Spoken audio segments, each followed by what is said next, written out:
கார்னரில் இன்னைக்கு வீட் வெஜிடபிள் நூடுல்ஸ் பண்ண போகிறோம். வீட்டில் உள்ள கோதுமை மாவு வெஜிடபிள்ஸை வச்சு இந்த நூடுல்ஸை நம்ம ரொம்ப ஈஸியாக வேகமாக செஞ்சிடலாம். இதில் சாஸ் எதுவும் நம்ம சேர்க்கலை, அதனால இது ஒரு ஹெல்த்தியான நூடுல்ஸ்.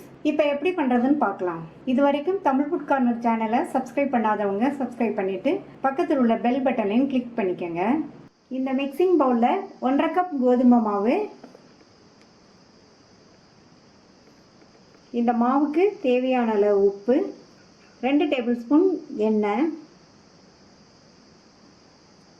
எல்லாத்தையும் நல்லா ஒரு தடவை கலந்து விட்டுட்டு இதில் கொஞ்சம் கொஞ்சமாக தண்ணி சேர்த்து நல்லா கெட்டியான மாவாக பிசைஞ்சுக்கணும். சப்பாத்தி மாவை விட கொஞ்சம் கெட்டியாகவே பிசைஞ்சுக்கணும்.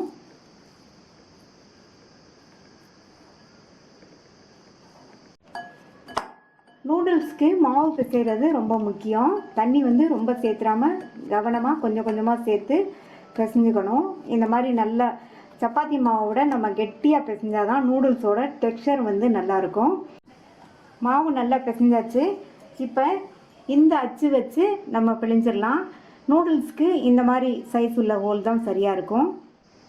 இப்போ இந்த அச்சை இந்த உலக்கில் சேர்த்துட்டு நம்ம பிசைஞ்சு வச்ச மாவை சேர்த்துட்டு இதை க்ளோஸ் பண்ணிடலாம். கிச்சன் டாப் மேலே இந்த மாதிரி கோதுமை மாவை நல்லா தூவி விட்டுட்டு பிடிக்கணும். அப்போ தான் வந்து நூடுல்ஸ் வந்து ஒன்றோட ஒன்று ஒட்டாமல் நல்லா பெர்ஃபெக்டாக இருக்கும். இப்போ வந்து இதை பிழிஞ்சிக்கலாம். நம்ம டைட்டாக பிசைஞ்சிருக்கிறதுனால பிழிகிறதுக்கு கஷ்டமாக இருக்கும் கொஞ்சம், ஆனால் அப்படி கஷ்டமாக இருந்தாலும் இதுதான் பெர்ஃபெக்டாக இருக்கும்.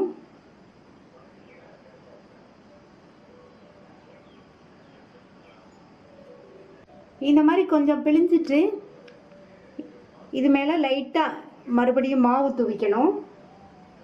இந்த மாதிரி மாவு தூவிட்டோம்னா நமக்கு வந்து நல்லா ஒன்றோட ஒன்று ஒட்டாமல் வரும். இந்த மாதிரி பிழிய அப்பப்போ இந்த மாதிரி மாவு தூவி விட்டுட்டே இருங்க. இந்த மாதிரி மாவு தூவி விட்டு இந்த அளவு பிழிஞ்சதுக்கப்புறமா இதை கட் பண்ணிடுங்க. மறுபடியும் இந்த எண்டில் லைட்டாக இந்த மாதிரி மாவை தூவி விட்டுட்டு இதை வந்து இந்த மாதிரி சுற்றி வச்சிடலாம். இதே மாதிரி மீதி உள்ள மாவையும் நம்ம பிழிஞ்சு ரெடி பண்ணி வச்சுக்கலாம். இந்த பாத்திரத்தில் 1/2 கப் தண்ணி சேர்த்துருக்கேன். தண்ணி நல்லா சூடாகிடுச்சு.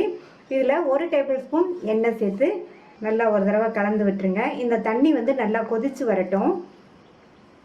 தண்ணி நல்லா கொதிச்சிட்ருக்கு. நம்ம பிழிஞ்சு வச்ச நூடுல்ஸை இதில் சேர்த்துடலாம்.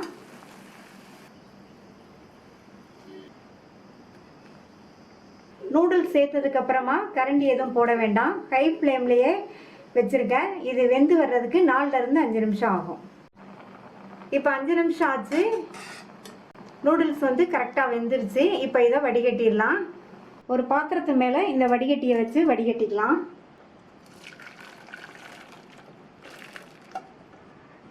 இப்போ வடிகட்டியில் உள்ள தண்ணியெல்லாம் கம்ப்ளீட்டாக வடிஞ்சிருச்சு. இந்த பேனில் 2 டேபிள் ஸ்பூன் எண்ணெய் சூடானதும் அதில் பொடியாக கட் பண்ண 4 பூண்டு, இந்த பூண்டை லைட்டாக வதக்கி விட்டுட்டு அடுத்து இது கூட கட் பண்ண ஒரு பெரிய வெங்காயத்தை இந்த மாதிரி மெல்லிசாக ஸ்லைஸ் பண்ணிக்கோங்க. வெங்காயத்தை லைட்டாக மட்டும் இந்த மாதிரி வதக்கி விட்டுட்டு அடுத்து காய்கறிகள் சேர்த்துடலாம். 1 கப் அளவுக்கு பொடியாக கட் பண்ண கேரட்டை வந்து இந்த மாதிரி நீளமாக மெல்லிசாக கட் பண்ணிக்கோங்க. அடுத்து முட்டைக்கோஸையும் அதே மாதிரி கட் பண்ணிக்கணும் மெல்லிசா. முட்டைக்கோஸ் 1 கப் அளவுக்கு சேர்த்துருக்கேன். அடுத்து ஒரு குடமிளகாவையும் இந்த மாதிரி மெல்லிசா நீளவாக்கில் கட் பண்ணிக்கோங்க. எல்லாத்தையும் நல்லா ஒரு 2 நிமிஷத்துக்கு மீடியம் ஃப்ளேமில் வச்சு வதக்கிக்கணும். எல்லா காய்களும் வதங்கட்டும். காய்கள் வந்து ரொம்ப வதங்கக்கூடாது. இந்த நூடுல்ஸ் சாப்பிடும்போது இந்த வெஜிடபிள்ஸ் எல்லாம் க்ரன்ச்சியாக இருக்கணும். அதனால் 2 நிமிஷத்துக்கு வதக்கினா போதும். இப்போ வெஜிடபிள்ஸ் எல்லாம் 2 நிமிஷம் வதங்கிடுச்சு. 1/4 டீஸ்பூன் மஞ்சள் தூள் இது கூட சேர்த்துட்டு 3/4 டீஸ்பூன் கரம் மசாலா தூள் நீங்கள் வந்து உங்கள் தேவைக்கு தகுந்தபடி சேர்த்துக்கங்க. அடுத்து 3/4 டீஸ்பூன் தனி மிளகாத்தூளும் உங்கள் காரத்துக்கு தகுந்தபடி சேர்த்துக்கங்க. 1/4 டீஸ்பூன் மிளகுத்தூள், இதுக்கு தேவையான அளவு உப்பு சேர்த்துட்டு மறுபடியும் நல்லா ஒரு தடவை மிக்ஸ் பண்ணி விட்டுக்கலாம். இந்த சேர்த்த இந்த மசாலா தூளோட பச்சை வாசனை எல்லாம் போகட்டும். இப்போ 2 நிமிஷம் ஆச்சு. மசாலா தூளோட பச்சை வாசனை எல்லாம் போயிடுச்சு. நம்ம வேக வச்சு வடிகட்டின நூடுல்ஸை இதில் சேர்த்துடலாம்.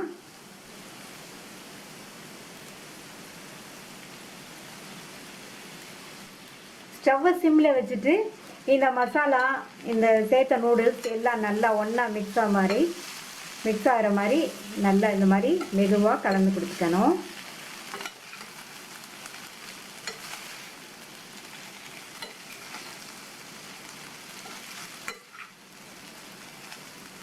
இப்போ நல்லா மிக்ஸ் பண்ணியாச்சு.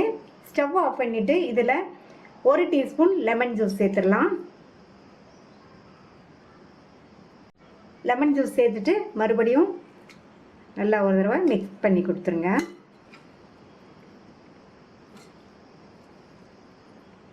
சூப்பரான டேஸ்ட்டில் ஹெல்த்தியான வீட் வெஜிடபிள் நூடுல்ஸ் ரெடி ஆயிடுச்சு. நீங்களும் இதை ட்ரை பண்ணி பார்த்துட்டு உங்கள் கமெண்ட்ஸை சொல்லுங்கள். தேங்க்யூ.